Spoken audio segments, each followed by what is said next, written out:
Bismillahirrahmanirrahim. I am Professor Ikramur Rahim. Today we are discussing different topics of the GIT. First topic which is to be discussed is the malabsorption syndrome. Malabsorption syndrome is basically inadequate transport of one or more of the constituents of the normal diet from the intestinal lumen across the intestinal epithelium into the portal circulation. This is called the malabsorption. Basically, this is the disruption of the digestion and nutrient absorption. Basically, the nutrient absorptions, we have to see the sites from where the specific nutrients are absorbed, like the duodenum. Basically here the iron, calcium, magnesium, folic acid, water soluble vitamins, amino acids, monosaccharides are absorbed. From the jejunum, fatty acids, amino acids, monosaccharides and water soluble vitamins are absorbed. And from the ileum, monosaccharides, fatty acids, amino acids, fat soluble vitamins like A, D, E and K, vitamin B12 and conjugated bile is absorbed. So these are the sites from where these nutrients are absorbed. When these nutrients absorption is impaired, we call it as malabsorption. So we have to see the what are the characteristic when there is malabsorption, what the features presented by the patients. These are the weight loss, chronic diarrhea, abdominal distension, growth retardation, anemia, paresthesia. Paresthesia is basically tingling sensation of the hands and peripheries. This is basically the neuropathic sensations, bone pains, bleeding tendency, edema, milk intolerance like lactose intolerance. So these are the we can say the presentations of the malabsorption syndrome. We see if before discussing the clinical features, we see the physiology of the nutrient absorption. There are the three important phases of the normal absorption. First is the luminal phase, second is the mucosal phase, third is the transport phase. Luminal phase is characterized by the hydrolysis and solubilization of the nutrients. Mucosal phase consists of further breakdown of the nutrients and transfer into the cells. Transport phase consists of removal of the nutrients into the vascular and lymphatic circulation. So from the lumen into the cells and then into the lymphatics and vascular system. This is actually the normal physiology of the nutrients absorption. So if there is patients in the intraluminal phase, there are some diseases which hampered its digestion, like if there is a pancreatic insufficiency due to chronic pancreatitis, cystic fibrosis, pancreatic cancer, Zollinger-Ellison syndrome, this leads to the malabsorption.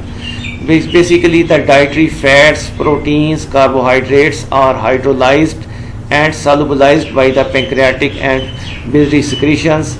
Fats are broken down by the pancreatic lipase to monoglycerides and fatty acids that form the micelles with the bile salts, and micelles are important for solubilization and absorption of the fats.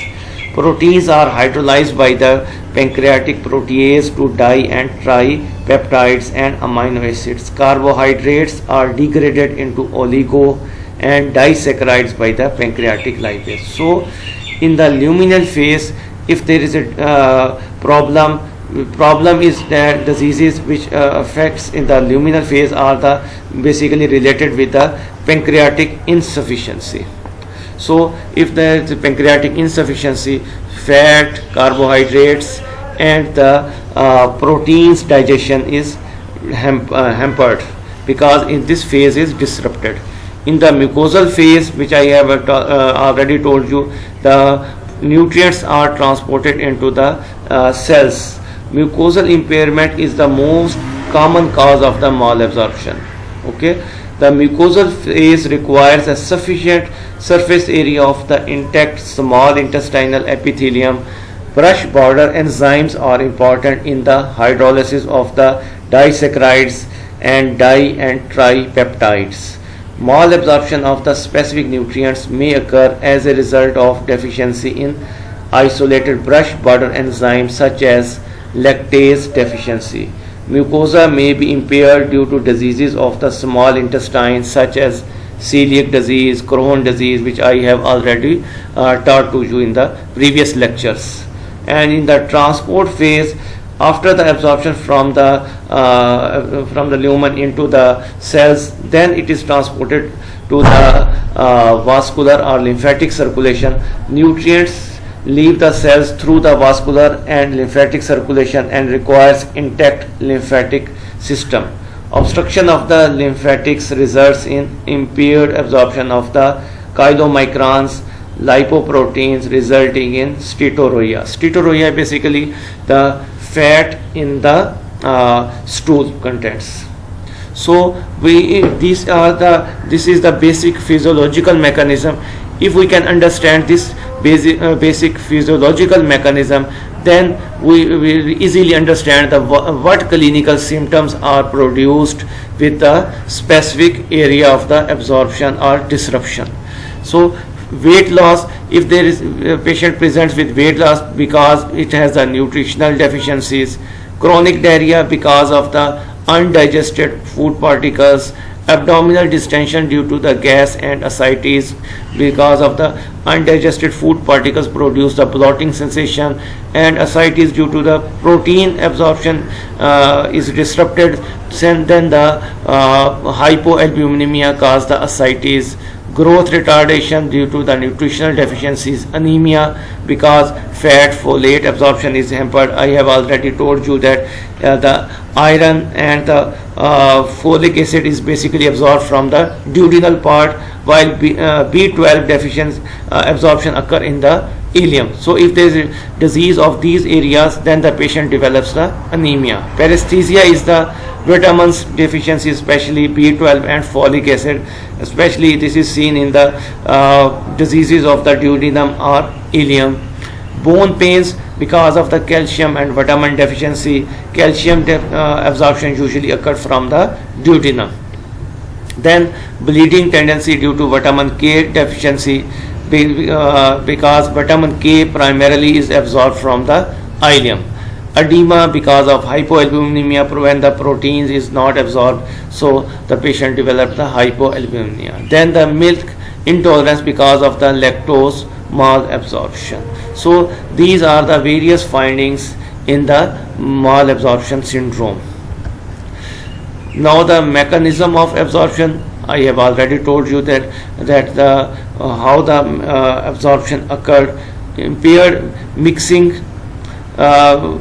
If the patient has the small stomach or due to some partial gastrectomy or partial bypass operation from the gastric bypass surgery, which usually occurred in the CA of the duodenum, or some pancreatic cancer, or some we can say the gastric carcinoma, we perform the bypass surgery, so the food contents have less time to absorb from the stomach. So there is impaired mixing occurred, so the absorption of the food contents is hampered. Other is the impaired lipolysis, means lipid contents are not lysed properly, means they are not broken down, because the primary responsibility is with the pancreas. So the diseases which affect the pancreas, like chronic pancreatitis, pancreatic cancer, congenital pancreatic insufficiency, and gastrinoma, there is impaired lipolysis. Other is impaired micelle formation. So this because this occurs because of the liver diseases. So in chronic liver disease, cholestasis, bacterial overgrowth, chronic Crohn's disease, ileal resection, in all these diseases there is impaired micelles formation. Other is impaired mucosal absorption because of the lactose deficiency and giardiasis, celiac disease, tropical sprue, radiation enteritis. There are many diseases which cause the impaired from the mucosa. And then is the impaired nutrient deliveries, means that food is not delivered to the lymphatics. This occurs usually congenital lymphangiectasis, lymphoma, tuberculosis, constrictive pericarditis. These are the many diseases. Unknown causes with hypoparathyroidism, adrenal insufficiency, hyperparathyroidism, carcinoid syndrome, all these also causes the malabsorption. So I have told you the first I have told you the basic physiology, how the physiologically the food is absorbed. Now the how the diseases disrupt this physiology, and the pathology occurs, and when the pathology occurs, then diseases the pathology is basically diseases, and then the food absorption or nutrient absorption is hampered or decreased. So this is all the malabsorption syndrome, and the basically we perform the investigation. Basic investigations are the fecal fat analysis, and this is because of the we identify the fat in the stool is Sudan 3 stain, stool smear, and quantitative fecal fat test. These are the two tests which are performed for the fecal fat analysis. Other is the xylose absorption or excretion test, and other investigations which usually occur are the intestinal biopsy, small intestinal biopsy, because it occurs usually in the celiac diseases or giardiasis. We take the small biopsy. Other investigation, small bowel follow through. This is basically the barium studies by which we find some diverticular stricture, lymphoma, or some Crohn disease. Other investigation is the X-ray abdomen and chest. Basically the X-ray abdomen may show the pancreatic calcification in chronic pancreatitis, and X-ray chest demonstrates pulmonary tuberculosis. Other is the hydrogen breath test, because of the this test is usually performed for the bacterial cause of the intestinal mucosa. Other is the vitamin B12 absorption test. Basically this is the Schilling test which is performed, and you must only know the names of the investigation which are done for the malabsorption syndrome. So I repeat these investigations because these are the investigations are usually asked in the examination: fecal fat analysis, xylose absorption excretion test, small intestinal biopsy, small bowel follow through, X-ray abdomen and chest, hydrogen breath test, and Schilling test. These are the basic investigations which are performed to diagnose the cause of the malabsorption syndrome. Now we discuss the next topic, which is very important from the clinical point of view, is the diarrhea. Diarrhea is basically increase in stool weight greater than the quantity is more than 300 grams per day, and increased frequency means more than 3 times per day. So this is the basic definition of the diarrhea, means if you have the stool frequency more than 3 times and weight is more than 300 grams per day. So diarrhea is divided into two main classifications: acute diarrhea and chronic diarrhea. In acute diarrhea, this lasts less than 2 weeks, and chronic diarrhea means more than 2 weeks. Acute diarrhea, it may result from the emotional stress, food intolerance, organic substances, drugs, infections, and many other causes. We basically divide this into the two main classes: inflammatory and non-inflammatory causes. Inflammatory diarrhea, basically there is inflammation. Basically this is the involvement of the large intestine by the invasive bacteria or parasites or toxin, and clinically patient presents with bloody small volume stools often associated with fever, abdominal cramps, tenesmus and fecal urgency. So these are basically the symptoms by which the patients presents. In this group of infections, infectious agents basically invades the intestinal mucosa, causing acute inflammation of the intestine. And the common organisms which cause this infectious diarrhea is the virus, adenovirus, cytomegalovirus, bacteria, Salmonella, Shigella, Campylobacter jejuni, parasite, and amoeba histolytica. So these are the causes of the inflammatory diarrhea. Other is the non-inflammatory diarrhea.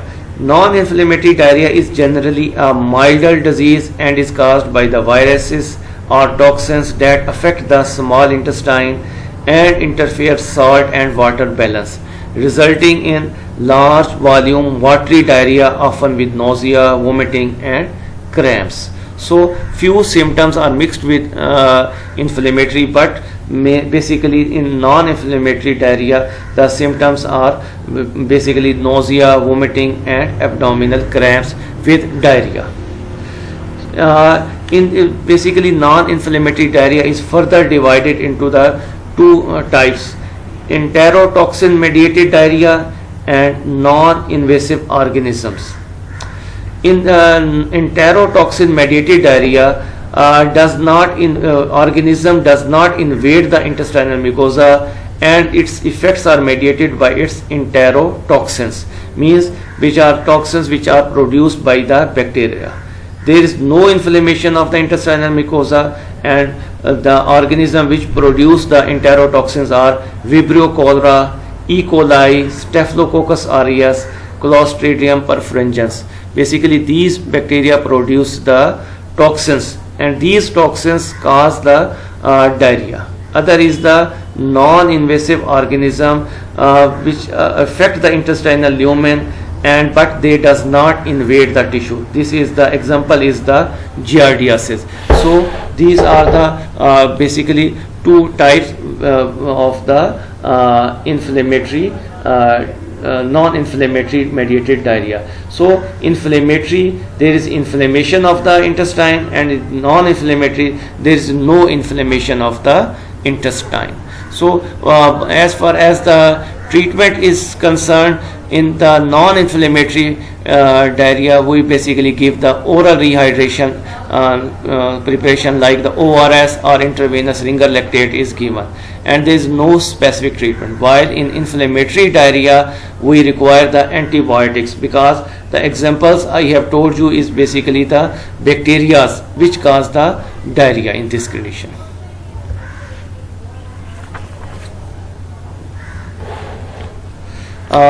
As far as concerned with the investigation in acute diarrhea, basic investigations performed is the stool analysis. So in the stool analysis, we see the fecal leukocytes and other ova, parasite and Clostridium difficile toxins. These are the basically tests performed in the stool analysis. Other investigations performed in the stool are the stool culture in the bloody diarrhea. Other tests performed are the serum electrolyte, serum urea creatinine, and in sometimes if the cause is ulcerative colitis, then sigmoidoscopy is performed. So these are the basic investigations which are performed in case of the acute diarrhea. I repeat it, investigation is the stool analysis. In stool analysis, we see the leukocytes, ova, parasite, Clostridium difficile toxins. Stool culture is performed, serum electrolyte, CBC, complete blood examination, blood urea creatinine, and sometimes sigmoidoscopy is necessary. And in the treatment, basically the treatment management is the rehydration. Rehydration is done by the with the oral rehydration with the help of ORS, which is commonly available in powder form, which is mixed with the water, and there is asked the patient to take this water, plenty of this water. if the patient has the vomiting or other symptoms, or if the rapid rehydration is required, then we give the IV fluids in the form of the Ringer lactate solution. As far as the chronic diarrhea, in chronic diarrhea is basically continuing for the more than 3 weeks. Sometimes the patient presents with in the months it has a diarrhea.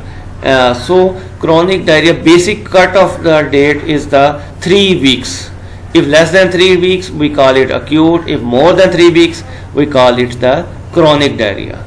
Common causes are the drugs, IBS, chronic infections like amoebiasis, and these are the common causes, and other are the there are many other causes which we now teach you in the detail. First of all is the osmotic diarrhea. Osmotic diarrhea basically is caused by the ingestion or malabsorption of an osmotically active substances that exerts an osmotic force that draws the fluids into the intestinal lumen. So in the intestinal lumen, the intestinal fluids and volumes exceeds the capacity of the colon for reabsorption. This results in diarrhea. So the patient presents with the bulky, greasy, foul-smelling stools, and other features are the patient has the weight loss because the nutritional deficiencies, because the nutrients are not absorbed. And this type of diarrhea improves with fasting. Means if the patient is nothing per oral, then diarrhea improves spontaneously. There is an increased stool osmotic gas. Common causes for the osmotic diarrhea is the lactase deficiency. It is congenital or acquired. Other is the laxative abuse. Sometimes the patients are using laxatives for their chronic constipations. Other cause is the malabsorption syndrome, such as the pancreatic insufficiency, celiac disease, Whipple disease, or bacterial overgrowth. So the osmotic diarrhea basically in the we call it that the contents which increase the which is produced by the mechanism of osmosis. Fluid is shifted from the blood into the intestinal lumen and is excreted, and its contents is so much increased that it is not absorbed from the intestinal lumens. So this is the basic mechanism of osmotic diarrhea. Other is the secretory diarrhea. In secretory diarrhea, there is active intestinal secretion of fluids and electrolytes as well as decreased absorption. This means secretion of fluids and electrolytes and absorption is decreased. This results in diarrhea that may also be large in volume, but with a normal osmotic gap. Food does not affect the diarrhea and it continues during the fasting, because the mechanism is that some cells are deranged which are producing excessive quantity of the fluids into the lumens. So whether there is fasting or not, it has no effects on the secretory diarrhea. So common causes of the secretory diarrhea are Zollinger-Ellison syndrome, carcinoid syndrome, medullary carcinoma of the thyroid, bile salt malabsorption due to Crohn's disease, villus adenoma of the rectum. So this is the basically the main causes of the secretory diarrhea. You must remember, in secretory diarrhea there is a secretion. In osmotic diarrhea, the fluid comes due to some osmotic shift from the body fluids into the intestinal lumen. Other cause of the chronic diarrhea is the inflammatory diarrhea.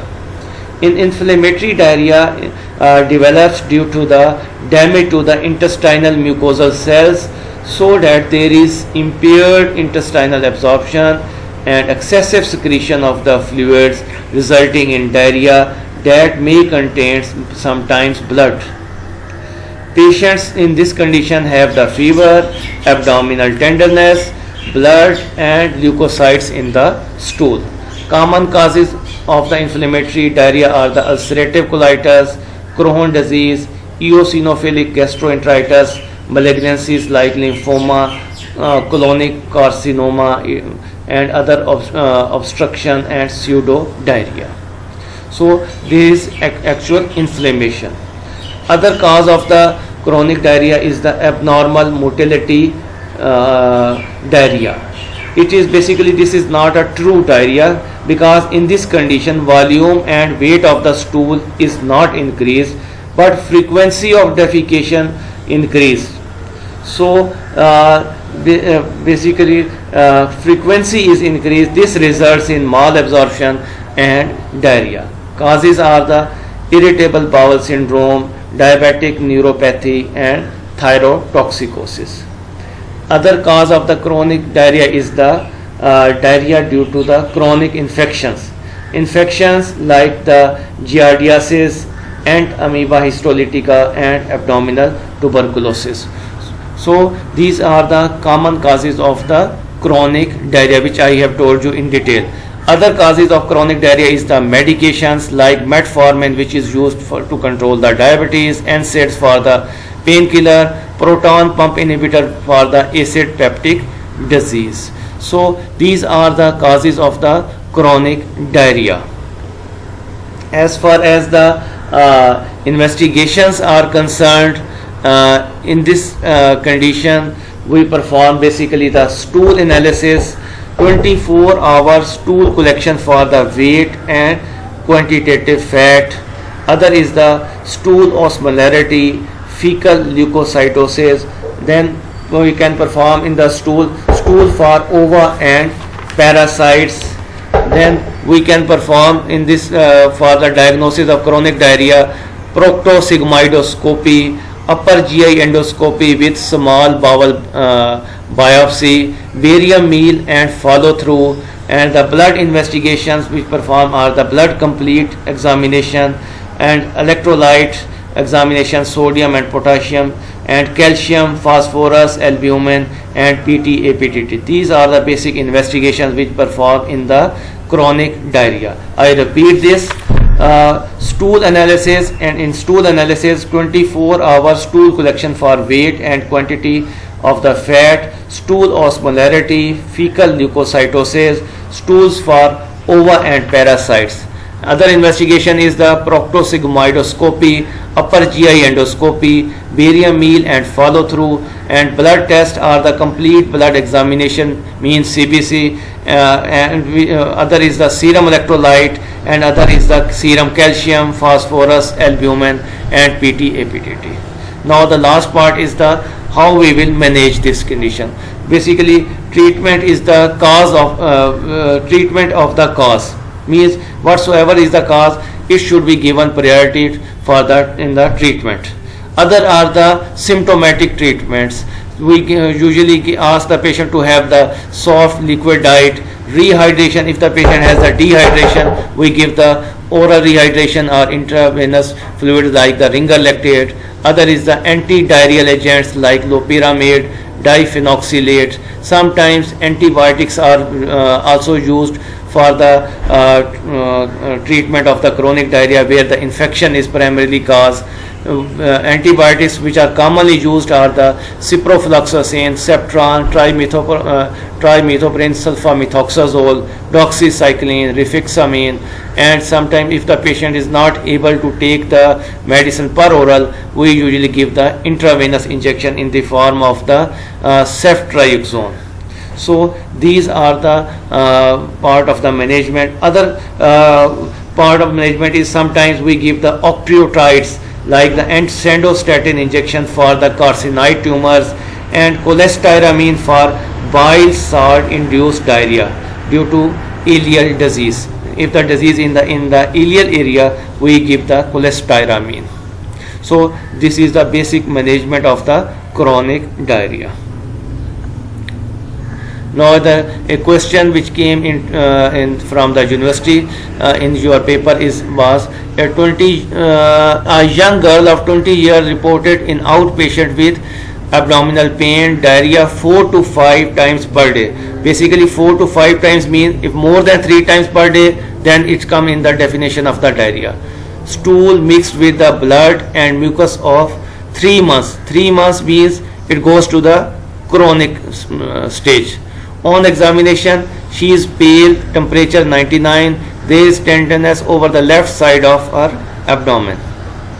So, question is, give 4 possible causes of illness, give 4 investigations to reach the diagnosis. Now the 4 possible causes: inflammatory bowel disease, infection, amoebiasis, tuberculosis, neoplasm, malignancies, irritable bowel syndrome. You can write any of the 4 causes. Investigations, I have already told you, complete. You can start from the blood tests, blood complete examination, serum electrolyte, calcium, phosphorus, albumin test. This is the one heading, blood test. Other is the endoscopy. This includes the upper GI endoscopy, and other is investigation is the barium meal and follow through. Other investigation is the proctosigmoidoscopy. Other investigation is the stool analysis. So you can write any of the 4 investigations from which I have already told to you. So this is a very easy question. You can solve this very easily and you can get the full marks in this question. Next topic we are discussing is basically the carcinoma. The colorectal carcinoma means carcinoma of the colon and rectal area. Colorectal carcinoma is basically the carcinoma of the large intestine, and it is the commonest malignant tumor of the GI tract. The incidence is 40 per 10,000, and most common age is the 60 to 65 years. And very strangely, the aspirin and other NSAIDs which cause the ulcer in the stomach, the persons who are using this aspirin and NSAID, they have the low incidence of the colorectal carcinoma. Predisposing factors for the this colorectal carcinoma is the number 1, the age. This is usually incidence increase after the age of the 40, and 90% of the patients are over the age of the 50. It means 40 is the age which is the very important in the colorectal carcinoma. Low fiber diet. Low fiber diet causes intestinal stasis and increase the time for which any potential carcinogen is in contact with the bowel wall, so they increase the incidence of the malignancy. Low fiber diet, so we must take high fiber diet. Ulcerative colitis. Ulcerative colitis is a disease which risk increased after 7 to 10 years of diagnosis of ulcerative colitis, and 5 to 10% after the 20 years. Other is the familial polyposis syndrome. This is an autosomal dominant condition which predisposes to the malignancy. Other is the hereditary non-polyposis colorectal carcinoma, and last is the family history. Means a family history of colorectal carcinoma is present in 25% of the patient with colonic cancers. So these are the predisposing factors for the colorectal carcinoma. As far as the pathology is concerned, 2/3 are in the rectosigmoid area. Tumor is usually polypoid in shape with ulceration over it, and this tumor spreads by direct infiltration through the bowel wall, and then it invades the lymphatics and blood vessels, and then early metastases occur, especially to the liver. So basically this is the pathology, means how the disease progress with the passage of time, how it presents, what change it cause in the intestinal lumen. Means it usually cause polyp formations, and then it's spread into the wall of the intestine, and then to the lymphatics, and then to the metastasis to the some other organ like the liver. So this is the stages which I have told you in the pathophysiology. Means stage 0, it is in the lumen, in the mucosa is intact, then mucosa is invaded and lymphatic spread occur. Then stage 2, mucosa and muscularis is invaded and it goes to the lymphatics and blood. Stage 3, all the layer of the intestine is crossed and is spread, and in the stage 4 spread to the distant organ like the liver and other areas occur. So basically it is divided into the 4 stages: 0, 1, 2, 3 and 4. This is the stages of the colorectal carcinoma. So how it presents, what are the clinical features of the colorectal carcinoma? First is the change in the bowel habit. This means that the if the patient has the normally the bowel intestinal motility, means if the patient has the sometimes presents with the diarrhea and then it alternate with the constipations. Normally either the patient a normal person have the normal stool habits, or sometimes it has normal person, even normal persons have the constipation, but it's typically is that diarrhea alternating with constipation. Means diarrhea occur more than 3 stools per day, and after 3 to 4 days constipation start, then diarrhea occur, then constipation. This is called the change in the bowel habits, alternating constipation and diarrhea. So this is the typical features. Other is the pain. There may be mild lower abdominal pain and sometimes severe colicky exacerbation, severe colicky pain. Other presentation is the bleeding. This is uncommon, and sometimes if it is present, it is usually mixed with the feces. In the bleeding, it is usually mixed with the stool contents, while in the hemorrhoids, bleeding occur after the stool is passed, but it is not mixed with the stool contents. Other feature is the anorexia, means loss of appetite and weight loss, and other which call it the signs in the colorectal carcinoma are the palpable mass in the left iliac fossa. Other is if the metastasis occur to the liver, then there is hepatomegaly, and if we perform the rectal examination, we may demonstrate some tumor or polypoid structure in the per-rectal PR examination. So these are the clinical features which are occur in the colorectal carcinoma. And the next is the phase is the investigation. How can we investigate this disease? Investigation which are required is the colonoscopy and sigmoidoscopies. These are basically the investigations of the choice. Colonoscopy permits the biopsy for the histopathological confirmation of the malignancy, by which colonoscopy we take some sample of the intestine and we see it by histopathology. So this is the investigation of the choice. Other is the barium anemia. It basically demonstrate advanced cancer or filling defects or some stricture. I will show you the pictures. Other investigation is the CT scan abdomen. Basically, with the help of CT scan of the abdomen, we can see the metastasis, especially to the liver. Other is the blood test, is the carcinoembryonic antigen (CEA) test.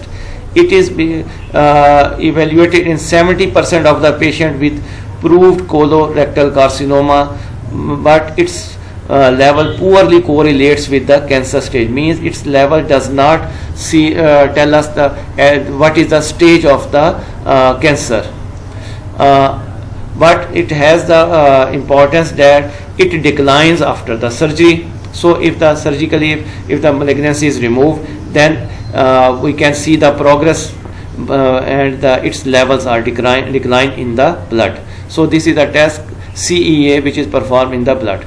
Other investigation which are performed is the LFTs if the metastasis occur into the liver. So basically the investigation performed in the investigations of the colorectal carcinoma, basic investigations are colonoscopy, sigmoidoscopy, barium enema, CT scan abdomen with contrast, and carcinoembryonic antigen CEA. I will show you the picture of this barium enema. Here you see the apple core appearance of the colon. This is the apple core appearance of the colon. This is very important, and this is very specific sign which is seen in the barium enema study, which is very specific for the colorectal carcinoma. Here you see the apple, and this is the apple core sign in the barium study. So we perform the barium. If this is present, then this is almost confirmatory that patient has the CA colon, colorectal carcinoma. And the last part is the management of the colorectal carcinoma. Basically, we shift the patient to the surgical ward, and the surgeon usually perform the resection of the tumor. This is the only treatment of the choice which is performed. In advanced cases, chemotherapy is also performed, and but chemotherapy agents which are used are usually fluorouracils and reltitrexid, which are commonly used. But you need not to remember the names of the chemotherapy agents. Basically, this is the job of the oncologist. You must remember one thing, that in the management, only best option is the surgical removal of the tumor. So this is all for the today's lecture. If you have any questions, please send to me in my WhatsApp group. I will tell you if you have problem in the understanding. Thank you very much.